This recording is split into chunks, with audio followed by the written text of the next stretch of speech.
how to avoid failing in trading. I have done this for a long time. I can tell you the most painful lessons are the ones that I resisted most. And you probably will do that too. As a developing student, as a break-even trader, a trader that maybe sometimes makes money and gets excited and then loses it. You're going to go through a lot of different pathways off the main well-beaten path that I'm laying in front of you. You're all going to try to do your own little thing. That's normal. But it's important for you to realize that,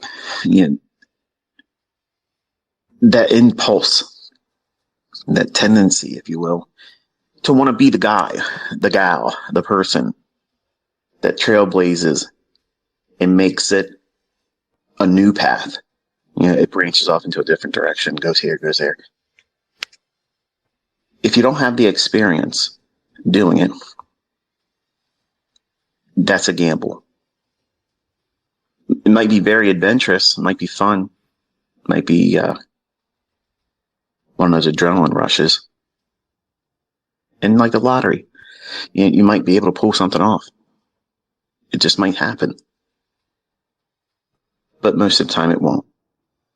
So when I or anyone else that have gone through things and learned very valuable lessons, that my intentions are to spare you the pain and that monetary loss and the doubt that, if you try to do it too quickly and you fail, it's real easy to say, I can't do this. I won't be able to do this. I'm not going to be profitable. Carl's going to be correct and I'll be working next to him in this cubicle for the rest of my life. And that's a lie. That's something that you're inviting to be your reality, but it isn't really your reality. It's just a result. It's a result of you doing the incorrect things and trying to skip over the necessary lessons. And I'm going to talk a little bit about what I observed with my son when he was trying to do the Top Step Combine. And talking to him, listening to his reasons for what he was trying to do and what he was wanting to overcome and what was the feelings afterwards. And I'm going to tell you what I counseled him to try to focus on and how to get over that. Because now he has that scar tissue, that inability to have that fresh mindset where, you might lose money, but let's not focus on that. Let's focus on all the upside and stay motivated. That's very difficult. That's very, very difficult to do when you fail. When you lose, when you blow an account, when you fail a combine, or if you get funded. And then once you get the funded account, you lose the plot. You lose focus. And you're so much in a hurry to just get to a level where you can ask for a payout. Because you need to feel like you've done something. Well, you have done something. You've grown. And you have to be able to appreciate those mile markers. And that's the number one thing you do is you log, you journal every time you climb to a new plateau of understanding and growth in your understanding about yourself as a trader, because that's the factor. That's the thing you don't see coming. That's the thing that's going to hit you from the blind side. That's going to derail you. It's not me. It's not me holding back a lesson. It's not somebody else selling a course. It's not somebody else giving you a signal, because it's ultimately you that will undo you. And you don't see it coming. When you first start doing this, you don't really appreciate the risk. You don't. Nobody. I didn't. I did not. And nobody does. And the number one thing you have to understand to avoid failing in trading is that you have to have the mindset that this is for you. It's just like anything else. You're not going to be 100%. And one of the lessons I taught, well, I taught on this many times, but when I'm not able to focus, if I'm having a period of time where I'm having a lot of different mood swings because of my bipolarism, it's hard for me to wrestle that.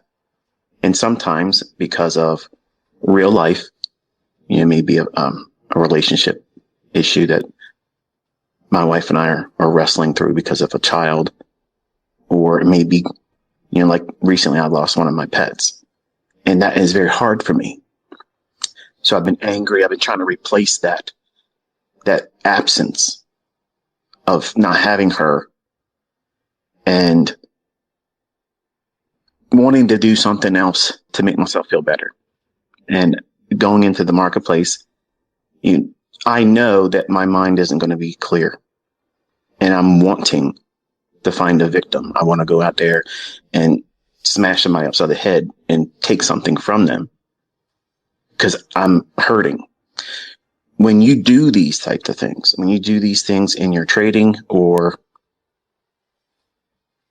trying to pass combines, trying to push your funded account because maybe you're angry about missing an opportunity, or you're angry because you took a loss and you regret it because you knew in the back of your mind that conscience was telling you, don't push the button. This isn't the best trade idea for you. And you're really not looking at your model. You're just looking at, oh, it might go up there or it might go down there. And many times, and send me a tweet with it, just simply a number 1. If you've been there before where you just felt like you had to do something, you got to get into a trade. It's not your model. You have no idea really what's going on, but you just think it's going to go up for about 5 to 10 handles, or maybe 10 to 15 pips. And that's really not your model, but you just want to get in there and do something. And if you win, well, it's just like having a scratch off on the lottery. Chances are you're not going to make any money, but what happens if it does? That'll really make my day good. That'll really brighten up my day. That would really lift my spirits because, the universe opened up its graciousness to me and gave me something I didn't deserve. And it's going to make me feel good. It won't. It won't. Because as soon as you do that, you're going to feel like, wow, maybe I'm on a roll today. Let me go do it again. And then you'll lose. That happens. So that's gambling. These are things that people do. And this is exactly what I did when I was younger at 20 years old. I did these things impulsively because I was not happy where I was at in my life. I wanted to get back with my first wife. I wanted to have more money. I wanted to have a sense of accomplishment. And I didn't want to do the things that I saw the rest of my family doing, which is work the rest of their life for nothing. And even though they had homes and they had automobiles, swimming pools, and they won vacations, these individuals have always been, since then and still today, the most miserable people I've ever met in my life. So I didn't want to be like them.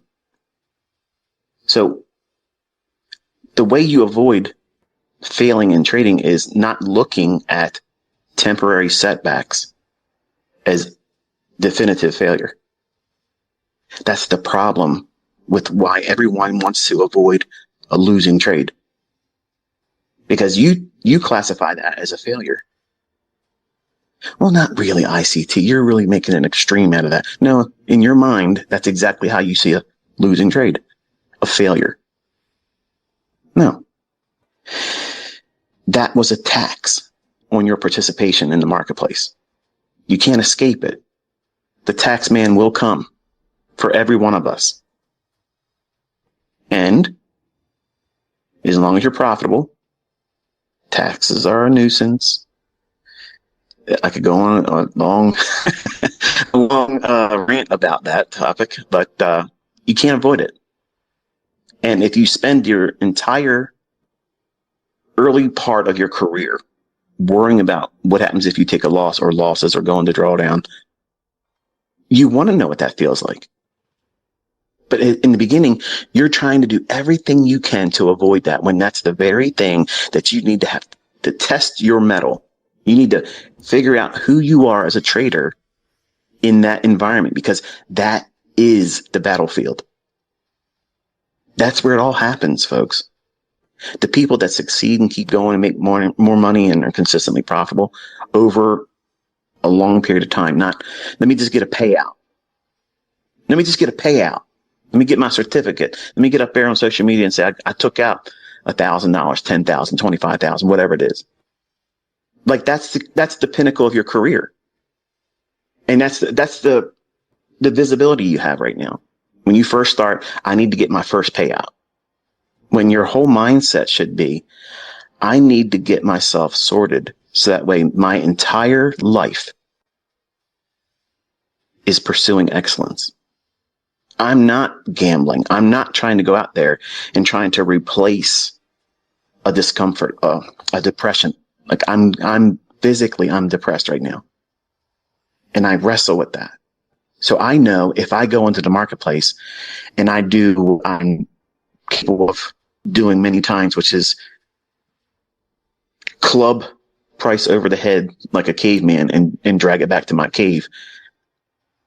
I may not be seeing something, trying to do something impulsively to get a rise out of all of you on social media. And that will temporarily soothe the depression I'm feeling because I lost a loved one.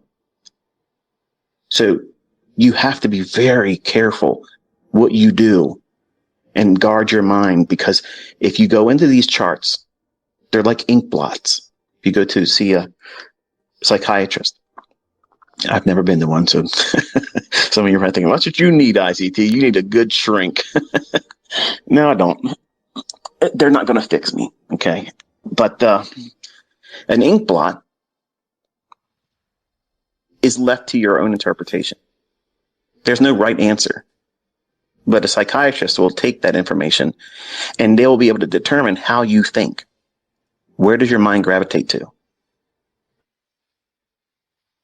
And in these candlestick charts, they're going to present what you are wanting to see. Okay. And that chaos, that randomness is many times the agent that is fooling most of you. Because you're taking something internally and you're manifesting it in the charts. I'll paint a scenario for you. When I was 20, I would have all these Rocky themes in the back of my head, all these Rambo type scenarios where I'm a one-man army against everybody else out there. And that didn't help. It didn't help at all, but it was inspirational in the beginning. It gave me the motivation to get in there and study. And eventually I found out what I was supposed to be doing, but there's no sugarcoating it.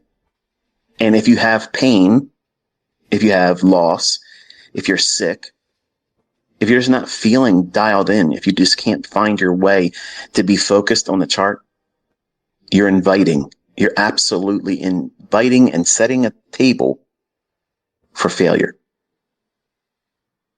You're inviting it. So you have to be aware that you are going to do this to yourself. No one else is going to do it. Your broker didn't do it. The lag on trade of 8 ain't causing it.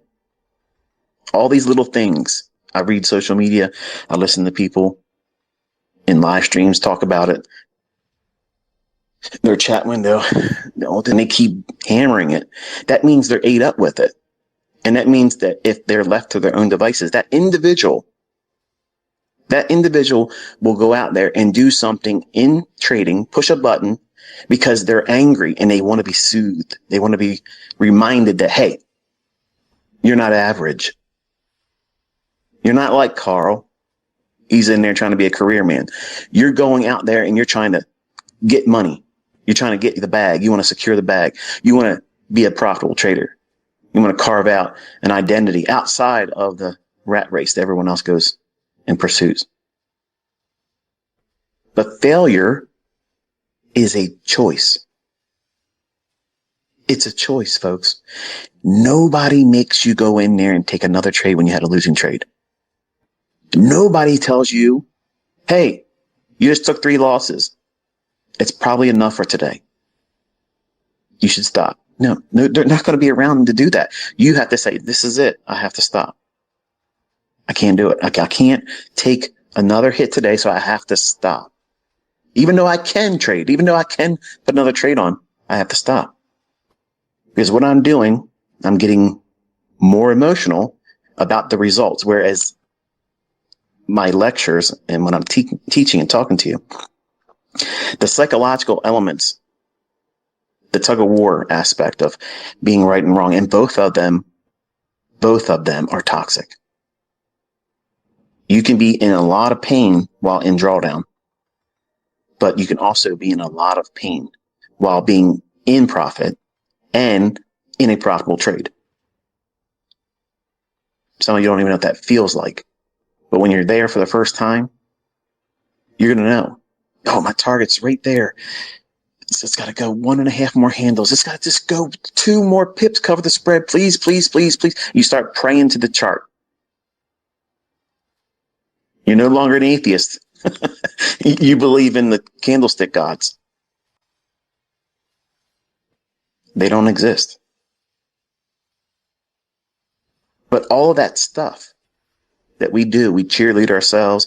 Come on, baby. Come on. Give it to daddy. Come on. You know, I facetiously do that sometimes in my annotations just to tease. But as soon as you start looking at things like that, you're inviting emotions, and emotions are going to weigh heavily on what you do in the future. How fast are you going to take the next trade? How much time will it take for you to take the next trade? Both ends of the spectrum. If you made money, I want to go in there right now and do it again. That was amazing. Let's do it again. When you take a loss, oh crap. Well, I see this setup here. This is the one I should have took, but I'm not going to touch it right now. And it runs. Goes right to where you thought it was going to be. And now you're regretting it. You took a loss, real. Then you saw something. You were scared to take it, and it worked. So now you're going to impulsively jump on the next thing. And that will be the loss again. What's wrong? Is it your model? No. It's you, the operator. You have to have a way, and it's not easy, folks. I'm not saying it is. But you have to constantly remind yourself that you are the only control mechanism. Every account out there that you open up, whether it be a demo, a combine, or a live account, all of them are controlled ultimately by you. No one forces you to put a trade on, and no one keeps you from taking a trade. Fear and greed are the drivers in this game. And these are the kind of discussions that I get most people to say, well, you know, this isn't worth listening to. And these are the same people that'll be around on social media 2 years from now. And if they were asked point blank and they were honest, are you making money trading? They're not. And they have no idea what they're doing. They haven't even pursued one approach or anything. But they want to use social media just like a trader will use the charts and trading to replace whatever, to fill that void. Anger, breaking up with a person in a relationship, losing someone, getting fired. You're angry, you're charged up, and you want to remind yourself that you're human, that you're alive. This isn't the end of the road. I want to have something else to focus on besides this. Please give me something to distract myself. Well, a winning trade, that's the best thing to distract you, isn't it? It's not.